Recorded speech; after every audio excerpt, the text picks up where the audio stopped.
দ্রুত final professional supplementary পরীক্ষার দাবিতে বাংলাদেশ মেডিকেল ও ডেন্টাল কাউন্সিলের সামনে বিক্ষোভ করেছে ঢাকা বিশ্ববিদ্যালয় অধিভুক্ত মেডিকেল কলেজের শিক্ষার্থীরা।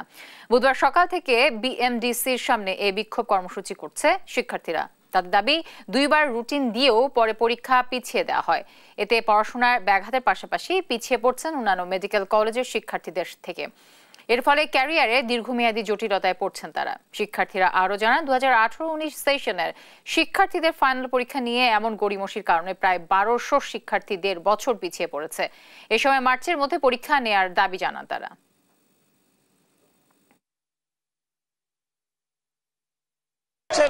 পাস চাচ্ছি না, আমাদের অটো পাস চাচ্ছি না, কিছু না। আমরা আমাদের যোগ্যতা দিয়ে পরীক্ষা দিয়ে পাস করার জন্য আমরা চেষ্টা করছি, অথচ আমাদের এই ন্যায্য দাবি কি মানতে চাচ্ছে না, আমাদের পরীক্ষা নিচ্ছে না।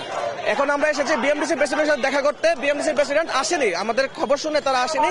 এ কারণে আমরা এখানে বিএমডিসি তালা দিয়েছি। যতক্ষণ পর্যন্ত বিএমডিসি প্রেসিডেন্ট আমার সাথে দেখা না করবে, আমরা এখানে অনশন চালিয়ে যাব। আমরা কি ভুয়া ডাক্তার? আমরা তো এমবিবিএস করতেছি, আমরা 5-6 বছর ধরে কষ্ট করতেছি। আমরা লিগালি পরীক্ষা দিয়ে পাস করতে চাই। ওনার সমস্যা কি যে উনি আমাদেরকে আইনি হুমকি দিচ্ছে, উনি আমাদেরকে রেজিস্ট্রেশন নাম্বার দিবেন না। এটার জবাবদিহিতা আমরা চাই।